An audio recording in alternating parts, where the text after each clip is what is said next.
Sci-Fi's Revival Season 1.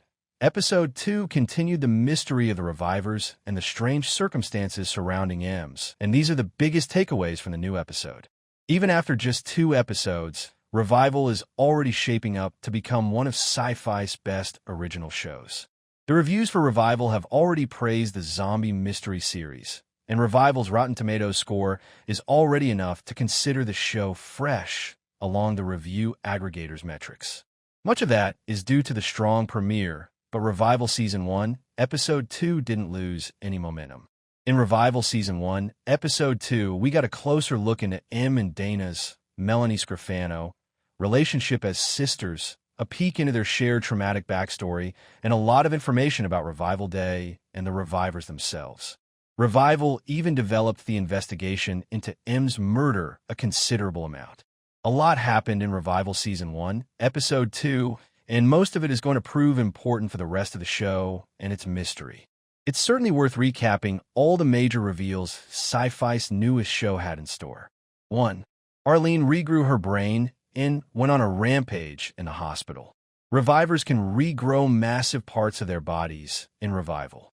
Carla, Paige Evans, and Ibrahim, Andy McQueen, investigate Arlene's, Nikki Guadagni, body in Revival Season 1, Episode 2.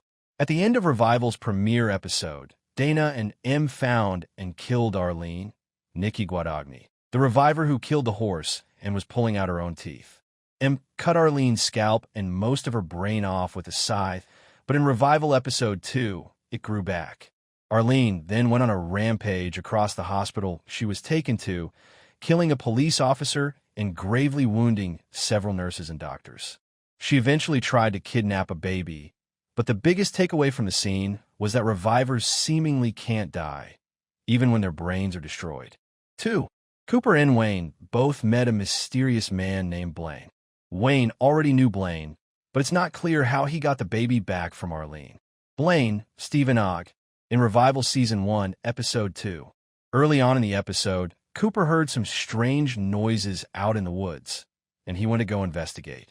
He stumbled across a strange man, and Wayne, David James Elliott, later identified him as Blaine Stephen Ogg.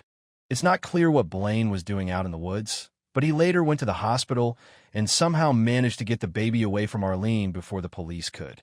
It may be the case that Blaine knows something about the Revival and the revivers that the police don't, which could have some big implications on Revival Season 1.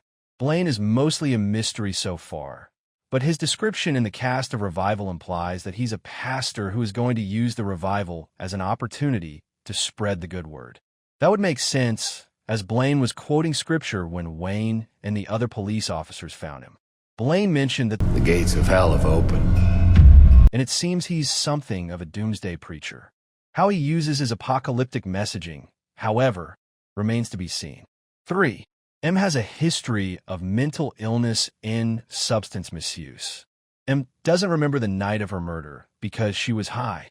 Dana, Melanie Scrofano, looking at Em's messy and dark room in Revival Season 1, Episode 2. While Dana was searching for Em, we learned a bit more about the younger sister. Em evidently has a history of mental health issues and a problem with substance misuse in Revival Season 1. Dana found a large bag of painkillers along with some disturbing drawings in Em's room, and it's clear she hasn't been handling something well. The other characters also clearly see that, as most people assume Em died by suicide rather than murder. Her substance abuse also complicates the investigation, as she can't remember almost any details of the night she was killed. Thanks for watching.